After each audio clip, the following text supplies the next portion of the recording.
مولوي صاحب مخکې علمي دیني شرعي بحث وکړ. زه به فقط یو څو بیلګې وړاندې کړم چې دا جګړه دا روانه 18 کلنه جګړه د افغانانو د خارجیانو ترمنځ ده که د افغانانو ترمنځ ده. دوستانو یو 3 میاشتې مخکې دا قصه مو په ځلو کړې ده او په ځلو به یې کوو. یو 3 میاشتې مخکې موږ ارزګان ته سفر درلوده. شاه ولي کوټ ولسوالۍ ته چې ورسېدو یو سپین ږیری کاکا راولاړ سو. قصه راته کوي لاس یې ونیو چې دغه هدیره ده، دغه هدیره 2 کاله مخکې 4-5 مړي پکښې وو، خو اوس له 2,500 زیات مړي پکښې دي. او دا ټول هغه وژل سوي طالبان دي چې د جنګ په اوله کرښه کې ژوند له لاسه ورکړی. دغسې روان یو. کله چې ترینکوټ ته رسېږو د ترینکوټ ښاروال مخې ته راغی، نو دی هغه خپله غم شریکي را سره کوي. راته وایي چې دغه د شهیدانو هدیره ده. که ارزګان ته تللي یاست چې څنګه دروازې ته ننوځئ د لوبغالي څنګ ته لویه هدیره پرته ده. ښاروال راته وایي چې 2 کاله مخکې په دغه ځای کې 7 مړي وو، خو اوس له 3,000 زیات مړي پکښې ښخ دي. اوس د خلکو په خصوصي ځمکو مړي ورننوتي دي او ما ته یې لانجه جوړه کړې ده. او دا ټول څوک ملي اردو، څوک سیمه ییز پولیس، څوک پولیس، څوک مامورین. په هماغه 2 کلونو کې که ستاسو په یاد وي د ارزګان په یو بیس کې، په یو امریکایي بیس کې یو عسکر راولاړ سو، یو امریکایي یې وویشته. اوس نو راسئ موږ خپله محاسبه وکړو. دلته په زرګونو خلک ناست یو. راسئ چې خپله محاسبه وکړو چې دا جګړه د افغان په واسطه د افغان په وړاندې ده که د افغان په واسطه د بهرنیانو په وړاندې. په 2 کلونو کې له 2,500 زیات په یوه محدوده سیمه کې طالبان ووژل سول، له 3,000 زیات افغان امنیتي قوتونه ووژل سول او یو امریکایي ووژل سول. اوس تاسې ووایاست چې د افغان جګړه د افغان په وړاندې ده که د افغان جګړه د بهرنیانو په وړاندې.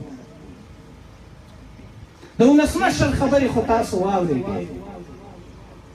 دا میاشت 2 میاشتې مخکې چې اروپا ته تللی و، ده وویل چې په 3-4 کلونو کې موږ 45,000 افغان امنیتي قوتونه له لاسه ورکړي.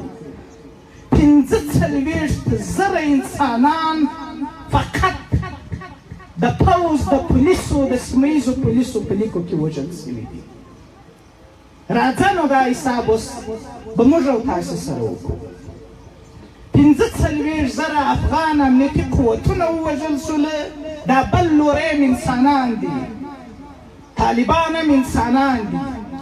تر 45,000 زیات هغې خواته ووژل سول او تر 45,000 زیات ولس ووژل سو. که سمه محاسبه وکړو 2 برخې ولس ووژل سو. 45 افغان قوتونه، 45 طالبان ده، 90,000 او 90,000 د ولس وژل سوی چې دا نږدې 2,00,000 انسانان فقط په 3-4 کلونو کې د افغان بچي ووژل شول.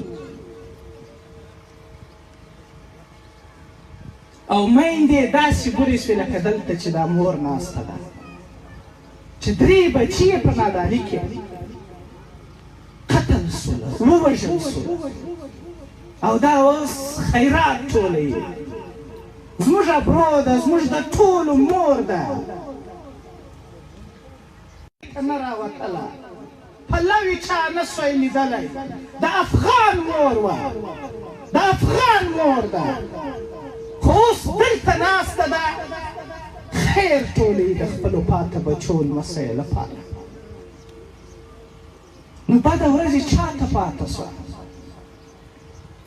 په هماغه 3 کلونو کې پاته کېږو د ولسمشر خپلې خبرې دي 2 لکه افغانانو وژل سول او نږدې 50 بهرنیانو وژل سول په دې کې چې خپله مړه سوي دي امریزۍ مړه کړي دي عمر یې وخوړه هغه هم شامل دي اوس نو بیا محاسبه وکړئ 2 لکه افغان انسانان 50 بهرنیان اوس نو طالب جانه ماته ووایه چې د چا په وړاندې جګړه روانه ده اوس نو عسکر جانه ماته ووایه چې د چا په وړاندې جګړه روانه ده بهرنیانو خو په خپلې پوهې په خپل ځراکت تاسو یې سره واچولی ستاسو ترمنځ یې جګړه روانه کړه او خپله د خیر په غونډۍ درته ناست دي او ستاسې له جګړې خوند اخلي اوس نو چې په دې افت یې اخته کړو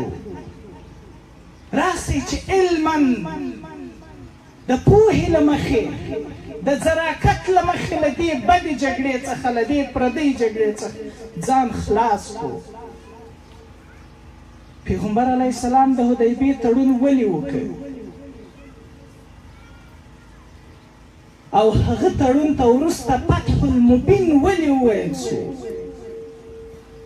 خو پیغمبر علیه السلام پوهېده چې مسلمانان کمزوري دي راسئ چې خپل صفوف که په جګړه لګیا یو نه مو اقتصاد جوړیږي نه مو ذهن جوړیږي نه مسلمانان زیاتېدی شي ورځ تر بلې طلب کیږو بالاخره دا څو مسلمانان چې پاتې دي دا به هم شهیدان شي نو ځکه یې د حدیبیې تړون وکړ چې ساه واخلو نوي کسان مسلمانان سي نوی دعوت ورسیږي اقتصاد مو سم سي وسله پیدا کړو مټ پیدا کړو وروسته بیا جهاد وکړو اوس هم عین وخت دی موږ خو ولاړلو له دوی سره مو شپې وکړلې هغه ډول په ویره کې وو چې موږ یې ستړي کړلو 1 ساعت په یوه خونه کې بل ساعت په بله خونه کې او دوی خپله کیسې کولې چې نړیوال د خپلو وسلو ازمایښت کوي پر موږ باندې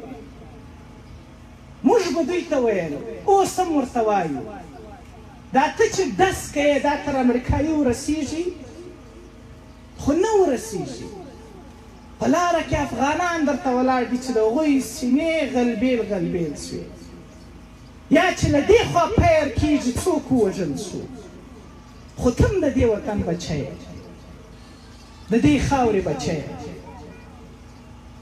چې ته غلبېل غلبېل سې ته ووژل سې ستا کونډه بېرته د سینما په چوک کې موږ ته ناسته ده او دلته دکان په دکان ګرځي نو بې له دې نه راسئ عاقلانه فکر وکړو بې له دې نه ګوره یو لوری وایي چې اشغال ختموو بل لوری وایي چې تروریزم ختموو 11 کاله سو نه تروریزم ختم سو نه اشغال ختم سو خو اولس مې ختم سو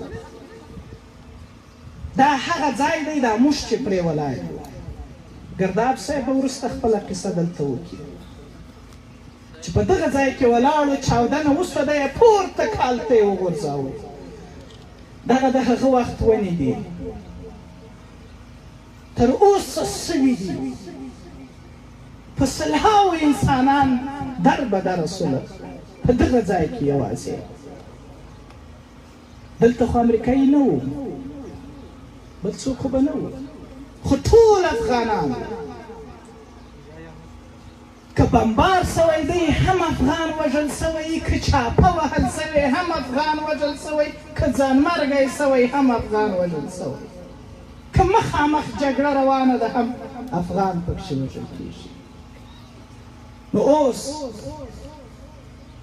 د دغه ناورین د ختمولو یوازینۍ یوه فارموله ده ګوره د نړیوالو بهانه دا ده چې دلته جګړه ده ځکه موږ پاتې یو راسئ په نړیوالو دا بهانه ودروو دا جګړه مو چې مطلق ودروله نور د دوی بهانه له منځه لاړه. اصل بهانه جنګ دی. که جګړه ودرېدله نور دوی په کومه بهانه دلته پاته کېږي. خو نور به ټول ورسو د دوی مخې ته به کښېنو چې وروره کور ودان، جګړه ختمه شوه، نور دې ګودړان ټول کړه. بیا به نو په کومه بهانه پاته شي. خو که داسې وضعیت روان اوس خو 18 کاله دلته دي، 118 کاله زه ضمانت در کوم چې دوی به دلته که دا فارموله نه وي، د طالبانو د جګړې بهانه نه وي، بله بهانه سبا درته جوړوي. او اوس هم حس کوي چې د بلې بهانې لپاره هم کار درته روان دی.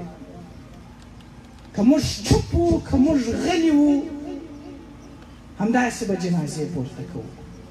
نو اوس د ټولو مسئلو د حل لاره صلح ده. چې صلح وسوه، تروریزم له منځه لاړه، اشغال له منځه لاړه. نو ځکه موږ وایو چې صلح وکئ، او صلح خپله نه کوي دا خلک، ځکه روږدي سوي دي د جګړې. موږ خو ورغلو نو د طالبانو په لیکو کې مو ګرځېدو، د جګړې روږدي دي. دې خواته عسکر مو هم د جګړې روږدي دي. موږ مرکې ورسره کوو چې سوله غواړئ، وایو غواړو یې، خو له جنګ هم ستړي نه یو. نو روږدي دي، عملیان سوي دي د جګړې. دا که دا فارموله نه وي، د طالب نوم نه وي، سبا بل هر نوم چې راسي، دا عملي جنګیالیان به د هغوی په لیکو کې شامل وي.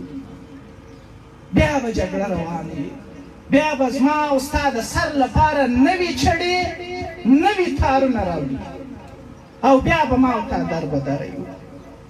نو راسئ، زموږ مسؤلیت هم دا دی. دې نتیجې ته رسېدلي علمای کرام ناست دي. هغوی وویل چې اوس صلح فرض عین ده. نو چې صلح فرض عین ده، خدای تعالی ډېر واضح موږ ته وایي چې انما المؤمنون اخوة فاصلحوا بین اخویکم. مسلمانان سره ورونه دي، پر تاسو امر کوم چې د مسلمانانو ترمنځ صلح وکړئ. نو پر موږ امر سوی دی، د خدای تعالی امر را باندې سوی دی چې د دوی ترمنځ باید روغه وکړو، او که نه د خدای تعالی له امر څخه مو سرغړونه کړې ده. نو راسئ، یوازې په دې غونډه نسو خلاصېدلی. راسئ چې همدا اوس ژمنه وکړو چې له دې نه وروسته هم په هلمند کې تر دې سترې غونډې وکړو او دنیا حیرانه کړو، د جنګ لوري حیران کړو. مخکې مولوي صاحب وویل 21 میلیونه انسانان دلته اوسي. که دا 21 میلیونه انسانان فقط او فقط د مچیو په ډول د جنګیالیو په غوږو کې وبڼېږي، دا جنګیالي به ټوپک ږدي او د دې وطن ابرو به ژغورل کېږي. خبرې را لنډوو. اصلي خبره همدا ده چې ټول په یوه ژمنه د صلح لپاره کار کوو. کوم وسایل چې په لاس کې لرو، هغه د افغانستان د صلح لپاره کاروو.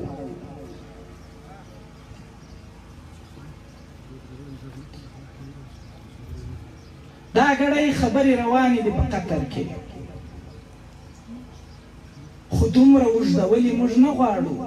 ولې اوږدې سوې؟ هره ورځ 2-2.5 کسان مري دلته، په هرو 4-5 دقیقو کې یو افغان انسان مري دلته. ولې یې اوږدوئ؟ نو که تر کاسې لاندې کاسه نه وي، ولې خبرې اوږدې سي؟ نو خو تر کاسې لاندې کاسه ساتئ. لطفا نور تر کاسې لاندې کاسه مه ساتئ او وکئ روغه سره چې د انسانانو ژوند وژغورل سي. موږ د طالبانو لوري ته ولاړو، ورغلو، خبرې مو ورسره وکړې، 3 ساعته مو خبرې اترې سره وکړې. خو په دې سفر کې موږ ته اجازه را نه کړه چې موږ له خپل ولس سره کښېنو او دا سوال به په ځلو ځلو کوو او په ځلو ځلو به دا هڅه کوو چې موږ خپل ولس ته ورسو اوس سوال دا دی چې ښه ولې اجازه نه راکوي هلته څه پټ دي هلته طالبان څه غواړي چې پټې کړي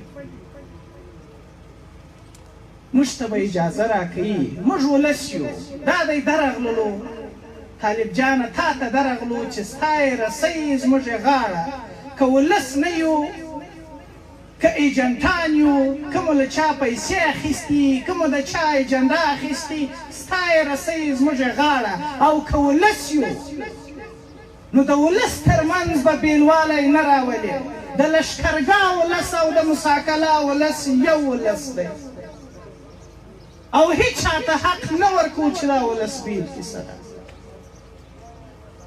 او زموږ حق دی چې موږ ورسو په خپل ولس پوښتنه وکړو موږ به بیا هم دا هڅه کوو بیا به یې هم کوو بیا به یې هم کوو بیا به یې هم کوو او بالاخره به له خپل ولس سره کښېنو که په خپل ولس کې مو د جګړې ذهنیت ونه واژه زما وطن ته خطر دی سبا بله ډله راځي د دې ذهنیت ته استفاده کوي نو ځکه زموږ مسؤلیت دی چې د وطن کونج ته ورسو او د جګړې ذهنیت ووژنو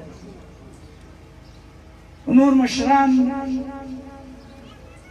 علما ناست دي دوی به په خپل نوبت خپلې خبرې اترې کوي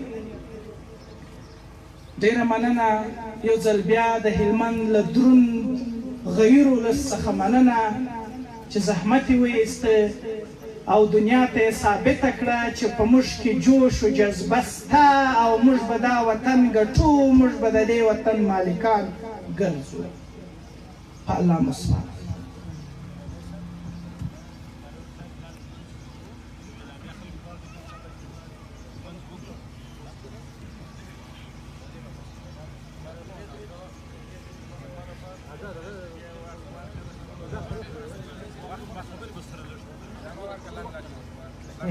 هغه دوستان چې د غونډې څخه ولاړېږي لطفا لږ صبر وکړئ غونډه پای ته رسېږي تاسو پر خپلو ځایونو باندې کښېنئ هغه ویناوال چې راځي هغه به ډېرې لنډې خبرې کوي لمونځ به هم دلته کوو صحیح ده هغه لمونځ هم دلته کوو او هغه ولاړ خلک پر خپلو ځایونو باندې کښېنئ لطفا کښېنئ مهرباني وکړئ په خپلو ځایونو باندې کښېنئ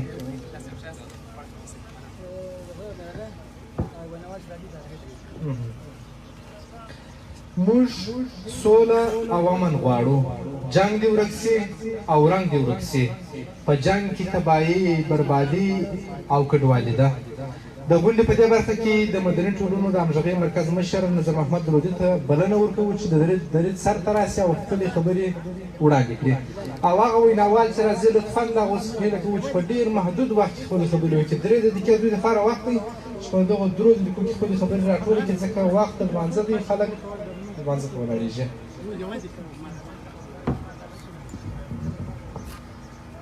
نحمده ونصلي على رسوله الكريم أما بعد أعوذ بالله من الشيطان الرجيم بسم الله الرحمن الرحيم إن الله لا يغير بقوم حتى يغيروا ما بأنفسهم صدق الله العلي العظيم د حاضر مجلس ټولو ګډونوالو ته السلام علیکم ورحمة الله وبرکاته د هر څه مخکې ستاسو څخه مننه کوو چې په دې ګرمۍ کې مو دومره زحمت وایستی راغلاست پروردګار عالم دې ستاسې دغه راتګ په افغانستان کې د سولې او نیکمرغۍ پیل وګرځوي او خدای تعالی دې د بدبختیو پای وګرځوي لنډه خبره کوم دوستانو پروردګار عالم فرمایي وایي تر څو چې یو قوم په خپله ونه غواړي خپل حالت بدل نه کړي تر هغه وخته پورې الله پاک دغه قوم حالات نه بدلوي نن چې موږ او تاسو په کم جنګ او بدبختیو کې روان یو زموږ په ټولنه کې چې کومې بدبختۍ روان دي لوی علت یې دا دی چې موږ او تاسو په خپله نه دي غوښتي چې حالات مو بدل سي راسئ دوستانو چې خپله د بد حالات د له منځه وړلو لپاره کار وکړو. د ټولنې هر قشر مسؤلیت لري، دیني عالم ځان ته مسؤلیت لري، قومي مشر ځان ته مسؤلیت لري. هر هغه څوک چې خبرې ته یو ځای ځي باید د سولې د منځته راتګ لپاره کار وکړي. دوستانو جګړې زموږ او ستاسې څخه هر څه واخیستل، زموږ او ستاسې عزت یې واخیستی، زموږ او ستاسې اسلامیت یې کمزوری کوي، زموږ او ستاسې افغانیت یې کمزوری کوي. تاسو وګورئ اول زموږ او تاسې ټول خلک په فقر باندې اموخته سوه. رسول الله صلی الله علیه وسلم فرمایي وایي پورته لاس بهتره دی دغه لاس څخه چې کښته کوي، یعنې هغه لاس چې هغه خیرات ورکوي هغه بهتره دی تر هغه لاس چې لاس یې لاندې نیولی. تاسو وګورئ نن موږ او تاسې کفر او اسلام ته لاس نیولی دی. امریکا ته وایي چې ډالر را، بل ملک ته وایي هندوستان ته وایي چې غنم راکړه. خو که چیرې زما او ستا په ملک کې امن راسي، یوازې د هلمند څخه چې د غلو دانو ګدام دی ټول افغانستان او حتی دنیا ته هم غنم ورکولی سو. نن نو خبرې خو ډېرې خو وخت کم دی. په اخر کې یو خبره کوو، دا کوو چې موږ سوله غواړو، دایمي سوله غواړو. د افغانستان کې د سولې لپاره هر څوک هڅې کوي، که خپله د امریکا حکومت وي، که د افغانستان حکومت وي، که نور ډلې وي، موږ ورڅخه منندوی یو. خو موږ دایمي سوله غواړو. دغه د طالبانو سره باید سوله وشي او دغه صلح او توافق باید په افغانستان کې د جنګ د پای په معنی تر دې وروسته نورې جنګېدونکې ډلې بیا نه منو نه امسا او که راسي دا به نو بیا د بهرنیو ملکونو یو پروژه یې قطعا نه منو. موږ سوله غواړو، دایمي سوله غواړو. د توجه څخه مننه. هم علینا الا د رودي صاحب څخه ډېره زیاته مننه. د ټولو دوستانو څخه هیله کوو چې پر خپلو ځایونو باندې کښېنئ، لمونځ همدلته کوو، صلات الحاجت لمونځ کوو. د خپرونې ویناوال څو محدود نفر پاتې دي چې هغه به دریځ سرته راسي او لنډې لنډې به خپلې خبرې تاسو ته وړاندې کړي. د افغانستان په تېر 40 کلن